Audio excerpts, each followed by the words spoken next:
Hey guys, welcome to this Ready Set Crypto video. So I wanted to make this video addressing how overblown the South Korean crypto ban nonsense has become. It's certainly been a weather vane of how immature the market is. So let's make this stuff explicitly clear. In an official announcement, the South Korean government reaffirmed that there will be no trading ban for cryptocurrency, and they will lift the temporary ban on new accounts around January 20th. If the banks have real name verification systems ready, they will give virtual account services to exchanges again. This is a huge vote of confidence for the Korean crypto market. We've been very doubtful that they could ban exchanges while allowing a huge influx of new investors. Guys, nothing has changed. The Koreans are enforcing a digital identity, which they do with everything, to crack down on bad exchanges that are defrauding people.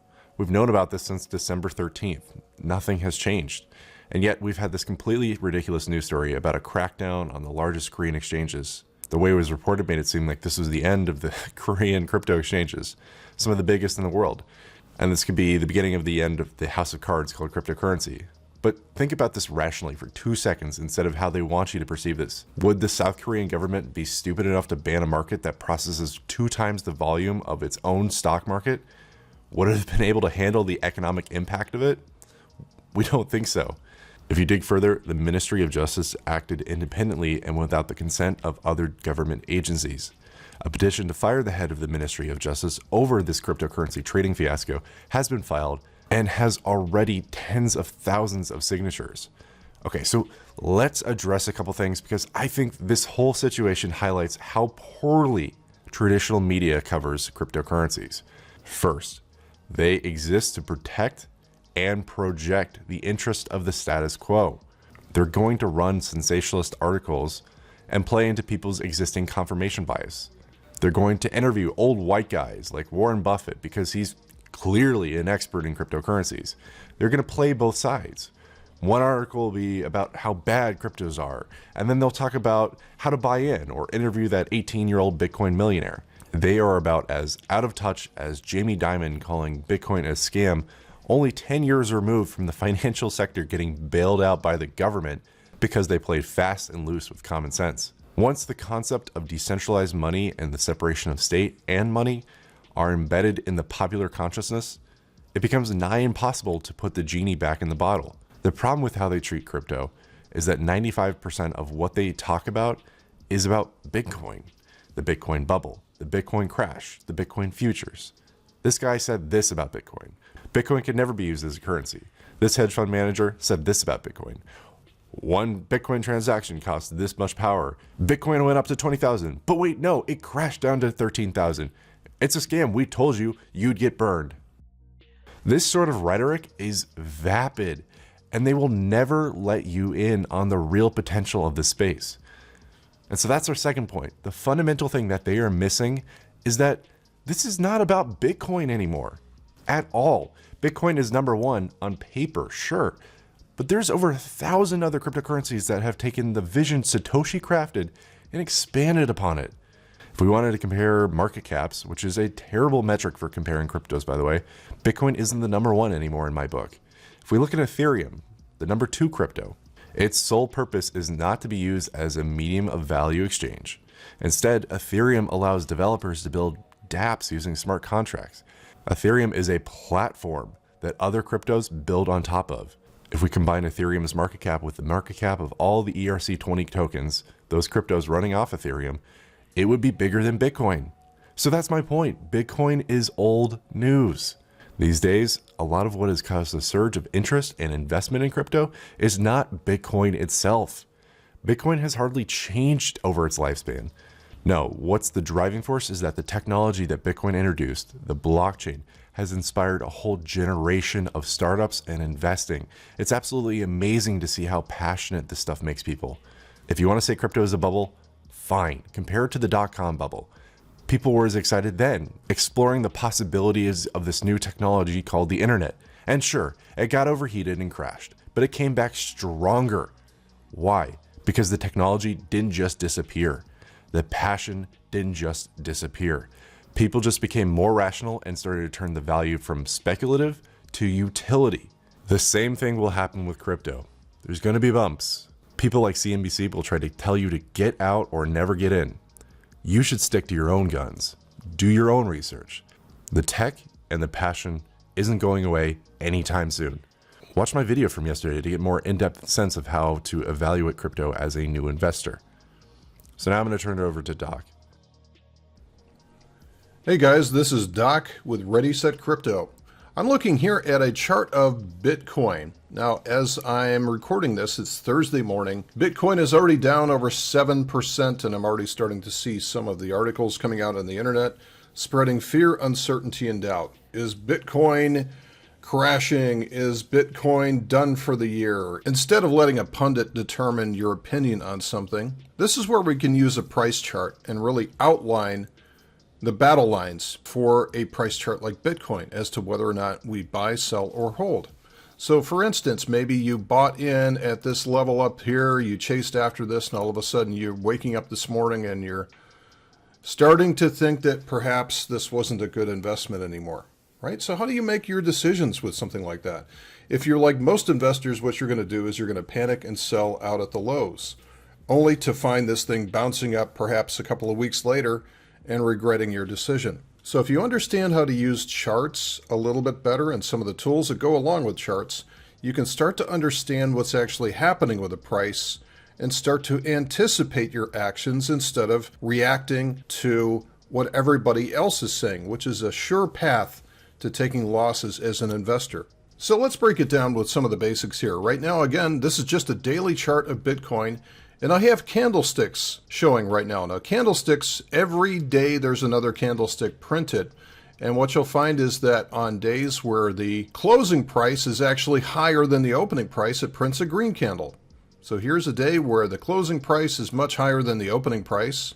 You can see the open, high, low, and close with the wicks on here. And this is going to print a green candlestick where the closing price is higher than the opening price. Conversely, we have red candlesticks showing that the closing price is lower than the opening price. For most people, this is pretty intuitive. Green means up, red means down, although you can color these in any manner that you want to. Now, you can also make a lot of different choices here. You can go old school here with bars, price bars, which shows the open, high, low, and close. Again, your green bars are to the upside, the red bars are to the downside. We can even do something like this where we can set up an area chart. Now, you'll recognize this from yesterday's video with Coinbase.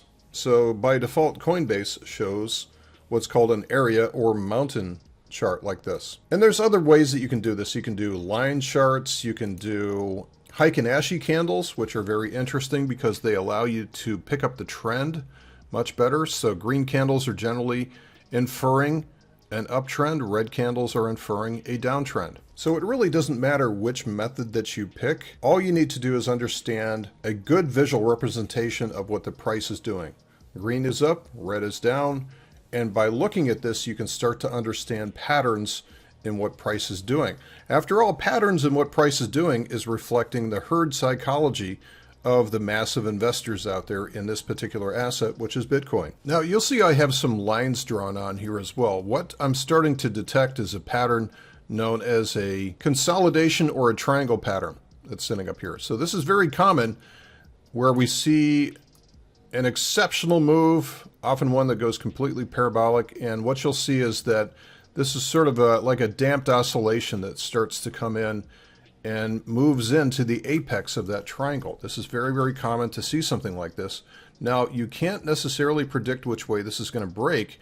Normally, there is a higher percentage of probability that it's going to eventually break to the upside, or from whence this came, let's put it that way.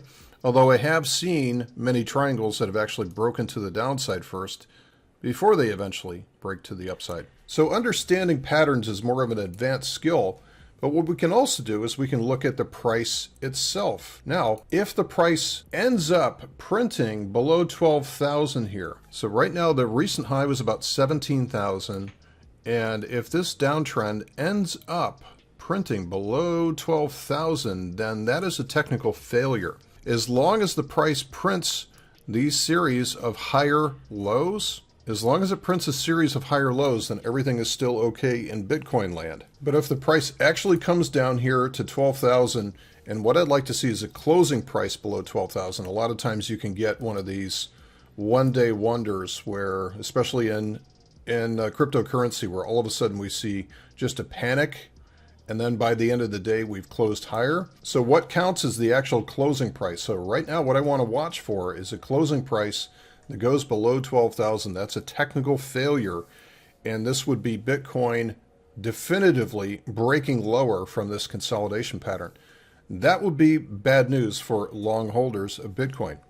Now, something else that we can do is, just because this is a daily chart doesn't mean that we have to stay in a daily chart. What I like to do is understand the parent-child time frame relationships between a chart like this, which I would consider to be a child chart, and one that's a larger time frame, like a weekly chart. So a weekly chart, you're going to see that this has been a long uptrend here, a long parabolic uptrend. And this looks a little more normal. This consolidation that occurs after this extreme uptrend is much more normal. In fact, this is a very healthy consolidation. As I pointed out yesterday, you don't simply run up the side of a mountain and summit in one day. Typically what you're going to do is you're going to reach a point of exhaustion where you say, look, I've got to take a break here. You're going to sit down, maybe eat some lunch, and restore yourself before you're going to mount another attack at the summit. So let's go back to our daily chart for a minute. And now what we can start to do is we can start to add some of our boutique indicators or studies. Now again, all of these pretty looking lines that are on here are all based on price, volume, and time. So they're just derivatives and different combinations of price, volume, and time. So if nothing else is on your chart besides price and volume, that's normally enough if you know what to look for. But what I do like to look for on these is certain values. Now, what I talked about over the last few days has been the chop index. So the choppiness index is a very valuable part of my tool set, and it allows me to know, in effect, when the fuel tank is full or when it's empty. So an extremely linear trend like this, imagine running up the side of a mountain, is going to put your fuel tank on empty. It takes a lot of energy to power into a trend like this and not take a breather. And so you can see that we've gone from a period of exhaustion down here to all of this chop in this area. This is non-linear price action, and this restores the energy.